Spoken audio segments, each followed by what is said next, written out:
மேடையில் இருக்கின்ற நண்பர்களே, என் தம்பிகளே, உறவினர்களே, குறிப்பாக தலைவர்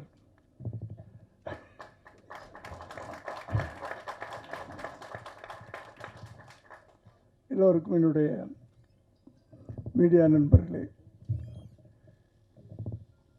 சினிமாவை நேசிக்கக்கூடிய அனைவருக்கும் என்னுடைய மாலை வணக்கம். ரொம்ப நன்றி என்னை உடனே கூப்பிட்டதுக்காக பச்சன் சார்கள். நான் 2 வருஷமாச்சு ஈவினிங்கில் எந்த ஃபங்க்ஷன்லையும் கலந்துக்கிறதில்ல. கலந்துக்கணும்னு ஆசை எல்லா நிகழ்ச்சியிலையும்.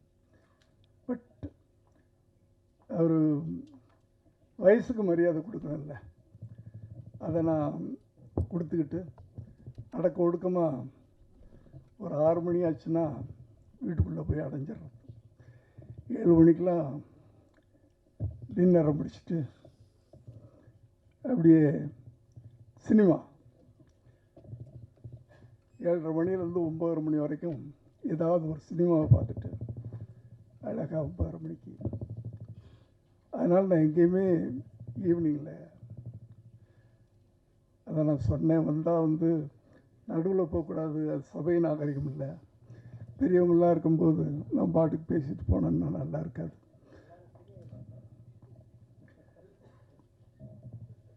நான் உயரத்தில் சொல்ல, பல விஷயங்கள் அதில் அடங்கியிருக்கு. என்னை விட பெரியவங்களாம் இங்கே இருக்கிறாங்க. தலைவர்கள்லாம் இருக்கும்போது தொண்டர்கள் சின்னவங்க தான்மா.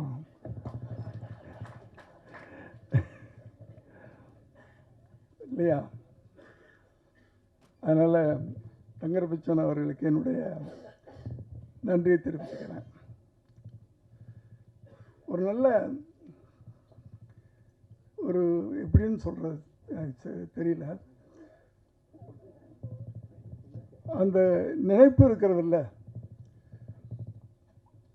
தங்கர் பச்சன் அவர்கள் எல்லாருக்கும் தெரியும், ஒரு பெரிய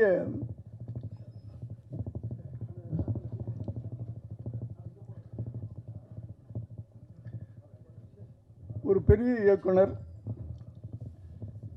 பல காவியங்களை தமிழ் திரையுலகத்துக்கும் தமிழ் மக்களுக்கும் கொடுத்தவர். ஏன்னா அவர் படங்கள் திரைப்படங்களாக நான் பார்த்ததில்லை, ஒரு காவியங்களாக தான் இருக்கும். அப்படிப்பட்ட ஒரு சிறந்த இயக்குனர் தன் மகனை அறிமுகப்படுத்தணும் அப்படின்னு நினைக்கும்போது, ஒரு இளைஞனை ஒரு தகப்பன் நடிகனாக அறிமுகப்படுத்தணும். ஏன் இவ்வளோ பெரிய நடிகர் அதை செய்யலை? அங்கே தான் அவருடைய புத்திசாலித்தனம். தப்பாக எடுத்துக்காதீங்க, இங்கே அதில் நிறைய அடங்கி இருக்கிறது. ஒரு பிள்ளைய செதுக்கணுன்னா சாதாரண விஷயம் இல்லை. அதை இன்னொரு இளைஞன்ட்ட கொடுத்துருக்கீங்க பார்த்தீங்களா?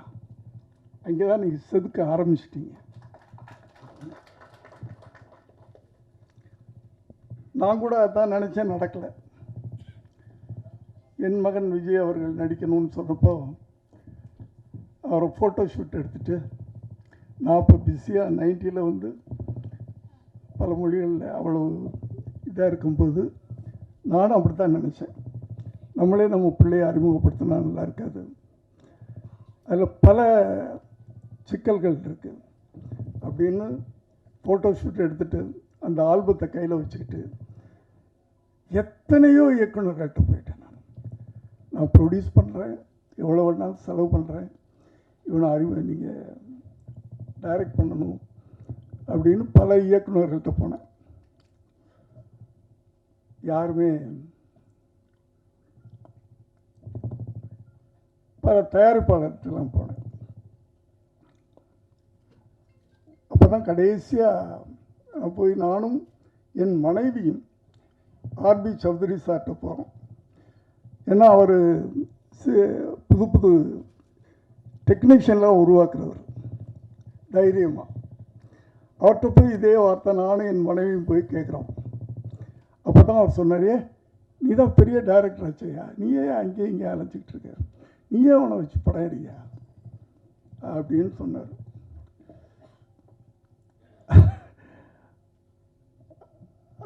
அதனால தான் நான் வந்து கட்டாயமாக அவரை வந்து நானே வச்சு படம் எடுக்கக்கூடிய ஒரு சூழ்நிலை உருவாச்சு.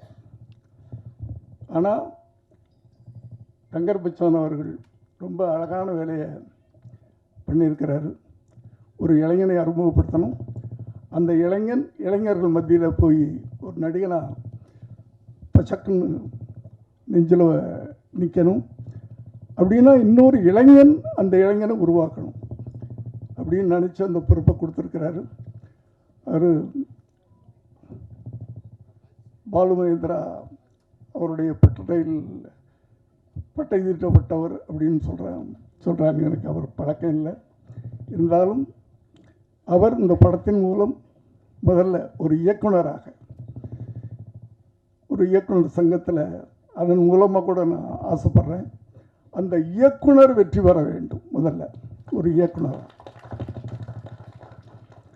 அவர் வெற்றி பெற வேண்டும்னு ஆசைப்படுறேன். வெற்றி அடைஞ்சிட்டாருன்னு படம் பார்த்தவங்க சொன்னாங்க என்கிட்ட. ரொம்ப ரொம்ப அழகாக அந்த படத்தை பண்ணியிருக்காருன்னு சொன்னாங்க.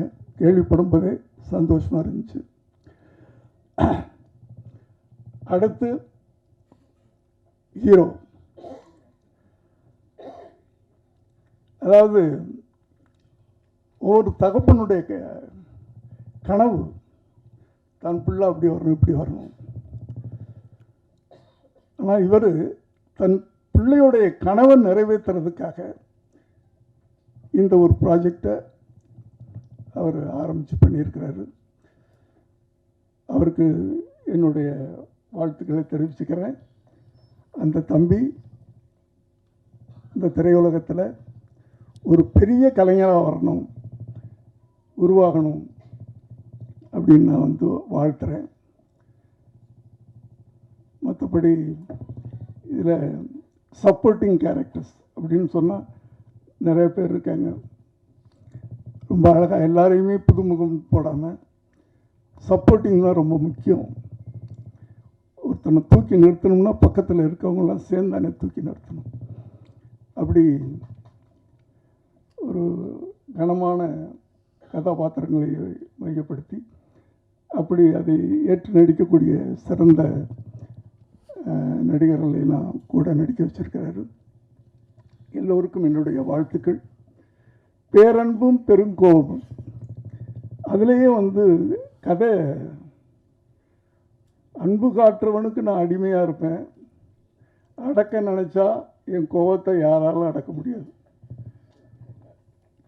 அதுதானே கரெக்ட் தானே? கதையே சொல்லிட்டார் அந்த டைட்டிலில்.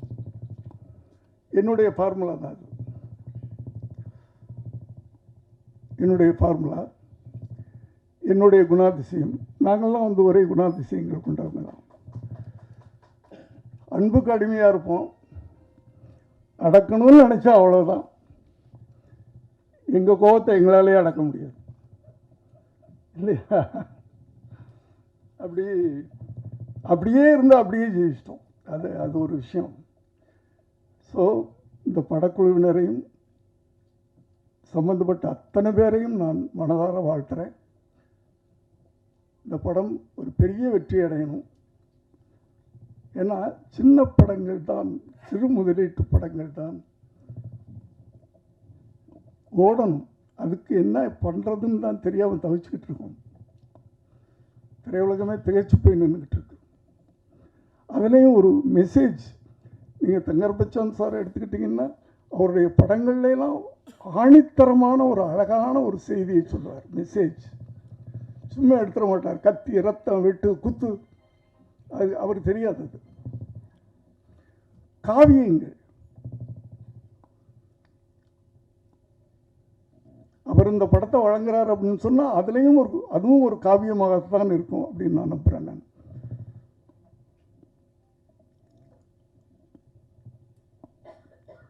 ஏன்னா இப்போ அது போகிற இடங்கள்லாம் நான் சொல்லிட்டு தான் இருக்கிறேன்.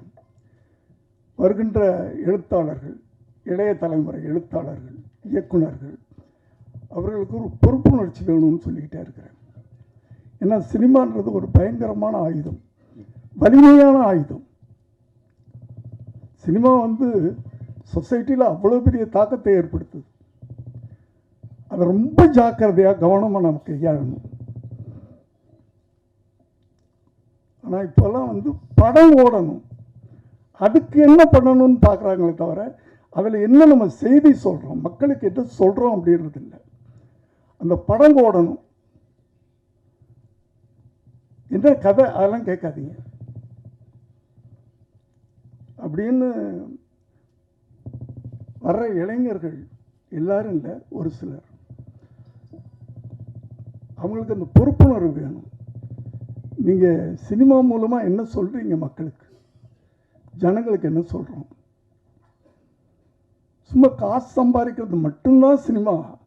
இப்போ அதுவும் சம்பாதிக்க முடிய மாட்டேங்குது, அது வேறு விஷயம். எல்லாம் விட்டுக்கிட்டு இருக்காங்க. இது வந்து இயக்குநர்களுக்கும் இருக்கணும் அந்த அக்கறை, நடிகர்களுக்கும் இருக்கணும், டெக்னீஷியன் அத்தனை பேருக்கும் இருக்கணும். ஒரு படத்தை உருவாக்கும் போது அந்த படம் மூலமாக ஜனங்களுக்கு நம்ம என்ன சொல்கிறோம் அப்படின்றது ரொம்ப முக்கியமான விஷயம். இதை நான் ஒவ்வொரு மேடை கிடைக்கும் போதெல்லாம் இதை நான் அழுத்தி சொல்லிகிட்டு இருக்கிறேன். நான் ஆகவே குறிப்பாக நான் யாரையும் சொல்லலை, எந்த நடிகரையும் சொல்லலை, குறிப்பாக எந்த இயக்குனரையும் சொல்லலை, எந்த எழுத்தாளரையும் சொல்லலை. வருகின்ற இளைஞர்கள் சமுதாயத்தை மாற்றுங்கள். உங்கள் கையில் ஒரு வலிமையான ஆயுதம், சினிமா என்ற ஆயுதம் கிடைத்திருக்கிறது. அந்த ஆயுதத்தை கவனமாக நீங்கள் பயன்படுத்தணும்னு கேட்டு இந்த படம் மிகப்பெரிய வெற்றி பெறணும்னு வாழ்த்தி விடைபெறுகிறேன். நன்றி, வணக்கம்.